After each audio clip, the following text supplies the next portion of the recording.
Hey everyone, and welcome back to another video here on the channel. Today I'm bringing you guys some gameplay and customization of the 8 unreleased Dripfeed cars that will be arriving in the coming weeks. And potentially by the time that you see this video, some might already be out or might be very close to releasing. And you'll see what I mean by that later. So how I'm going to do this is I'll first go through some customization of the vehicle, and then I'll take it for a spin and let you guys hear how it sounds before coming back and giving my final thoughts. Starting off here, this is the Comet S2 Cabrio, and that is exactly what it is, the Comet S2, meaning most of the upgrades are the same ones that you see on the regular S2 that we got in the Tuners update, except this one you have the ability to put the top down. This car does have a Christmas style livery called Santa's New Sled, which is of course fitting because the car is named the Comet. And this is why I mentioned that the car might be out already by the time that you see this video, because it is almost Christmas, so we're probably getting closer to that event. If not, by the time you see this video, it might already be going on.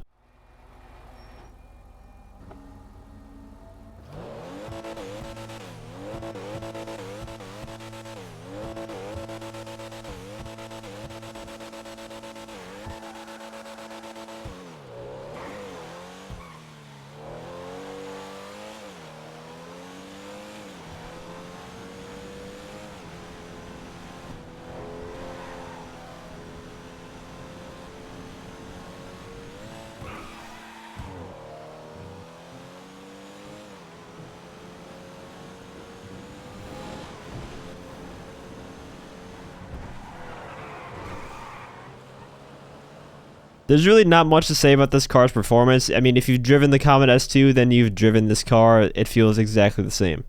Up next, we have another repeat car, the Baller ST. I mean, I shouldn't say exactly a repeat. It's just a little different than the other Ballers. I don't really know what Rockstar's obsession is with the Baller, by the way. We have like 7 or something Ballers in the game now. And now that I think about it, we also have a lot of Comets. Comets and Ballers. I don't know why Rockstar loves those two vehicles, but hey, here we are. I guess compared to the other variants, this one has much more customization, and you also have some liveries to choose from, including the Christmas livery called the Festive Stripes. So it's possible that the Comet and Baller will either be released around Christmas or will be Christmas gifts to us, which is kind of lame because these two are the most boring cars in the drip feed.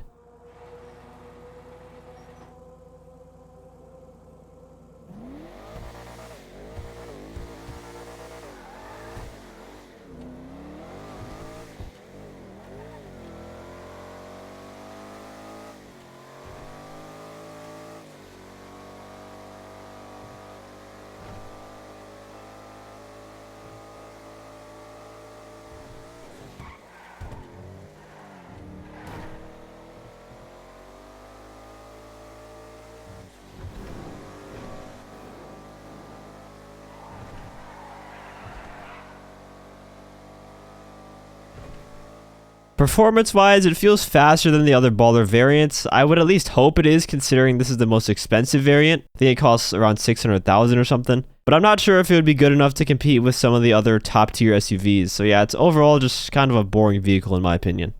But now we get into the good stuff. This is the Patriot Mil Spec, and oh my goodness, this might just be the best vehicle in this DLC, and might even be the best vehicle in a while that we've gotten from Rockstar. It has a ton of customization, from bumpers, mirrors, exhaust, hood options, liveries. You can put a working light bar on the top of it. And the best part about the customization is the truck beds, where you have the option of making it into a slant back Humvee, which looks awesome. I can see so many cool builds coming from this vehicle, not to mention you can also put the machine guns on the front. Sadly, you cannot put a 50 cal turret on the top of this. You know, maybe that'll come later down the line in another update. Please, Rockstar. You can put a Monitech on it though, so you have a protection from Oppressor Mark IIs while you're driving this, as well as armor plating, which replaces the doors with much thicker ones that have smaller windows to make it harder to be shot, and also they look much cooler. At least if you are going for that Humvee look.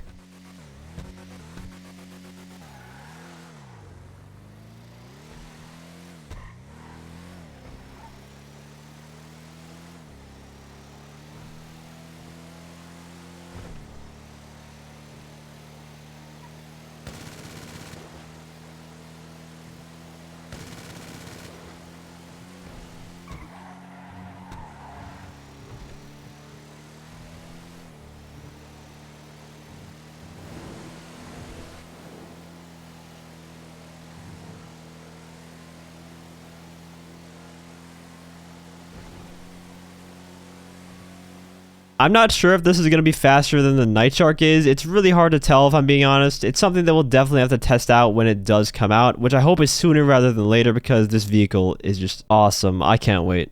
Moving on, we have the classic Granger 3600 XL, which is another SUV. It doesn't have a ton of options for customization, definitely not as much as the Patriot we just looked at anyways.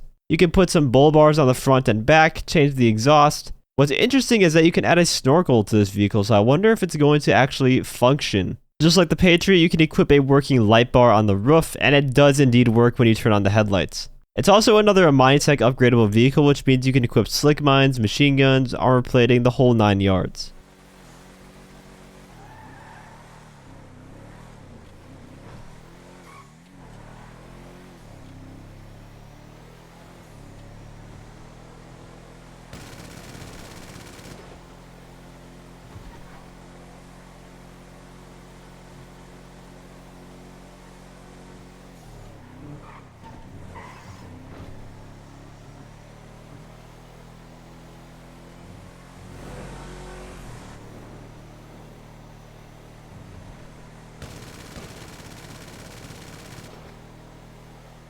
The Granger actually surprised me with its performance. I wasn't expecting it to be as quick as it is given its huge size. It might even be faster than the Jubilee, which could provide some good competition between the armored SUVs. Here we have the Wagon. It's a very unique vehicle as it's the first fully electric SUV that is being added into the game, I'm pretty sure. I don't remember any other times there has been a electric SUV. In terms of customization, it's on the weaker side. There's really not a whole lot of stuff you can change to really make it stand out. You just have the usual options like the bumpers, liveries, hood options. It's really not that interesting of a vehicle if I'm being honest.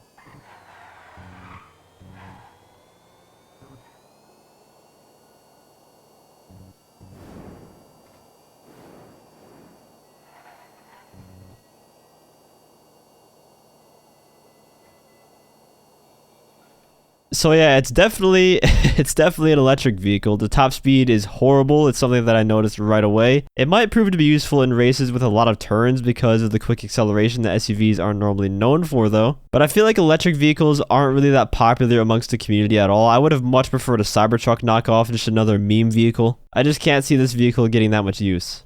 And now we are at the first of 2 motorcycles in the Dripfeed. This is the Western Reaver. It's got a different design than your usual sports bike. I really like how the front of it looks. It also has some unique stock rims, which you can probably color with the iFruit app trick. I tried to make mine look like the same colors of the Keanu Reeves bike because that is what it's based off of, so I went with the red mudguards and stuff to try to throw in a splash of color to it. It also has windscreen customization, which is unique to this bike. Rockstar really missed a huge opportunity here though. This bike does not have a UNEDITED customization. It would have been so awesome to have a sports bike that could be equipped with a lock-on jammer just to be safe when you're driving around with it. And a remote control bike would have just been comical to see as well, but mostly for the jammer. I just really want the jammer on a bike.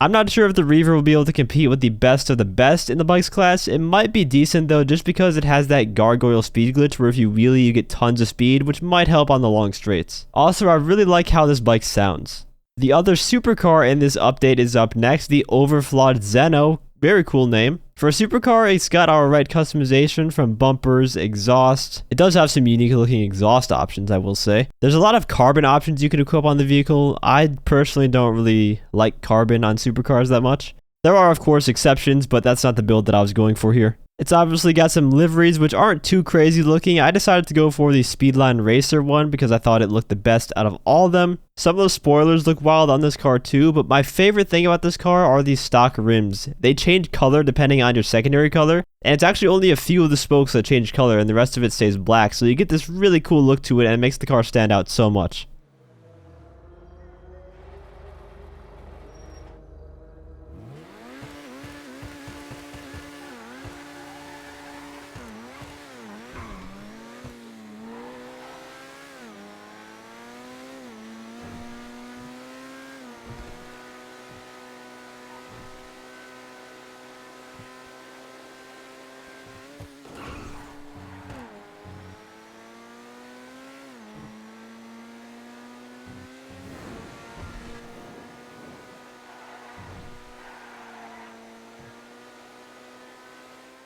In a straight line, the Zeno feels very quick. Its handling, though, I don't think is very good. If I had to take a guess, I would say it's maybe like the Devista 8 in terms of how it drives, or maybe even the 811. But it is in single player, so it could handle differently compared to online. I just don't think this is going to beat the Krieger or the Emirates. And last but not least, we have the Nagasaki Shinobi, another motorcycle. And apparently this is going to cost like $2.5 million or something outrageous, which I don't know if I can get behind that for a price of a bike. For customization, it doesn't have too many parts that can physically change like the Reaver does. Mostly it's just swapping between the primary and secondary color of certain parts on the bike. The exhaust options are nice, I will say, but aside from liveries, there's really not much else to customize on it.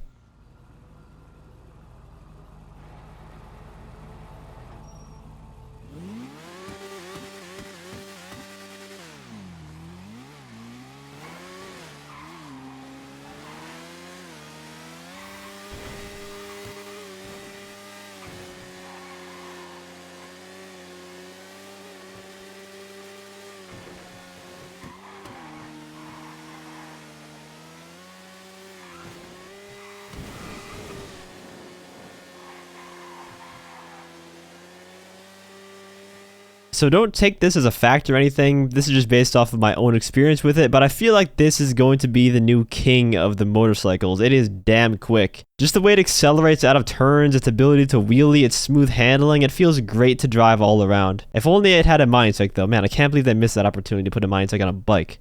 Anyways, that is going to wrap up this video, and I'm not exactly sure what the release order is on the vehicles, which is why I didn't mention any order for them. And like I said, by the time this video goes live, there might already be a few of the cars released. I'm not sure what Rockstar's up to for their Christmas event. Hell, for all we know, they might pull a Halloween event on us where they make a Halloween parachute and just not release it. They might do the same thing for the Christmas liveries. If you enjoyed the video or found it helpful, feel free to leave a like, as well as subscribe to my channel for more content. And as always, thanks for watching, and have a great day.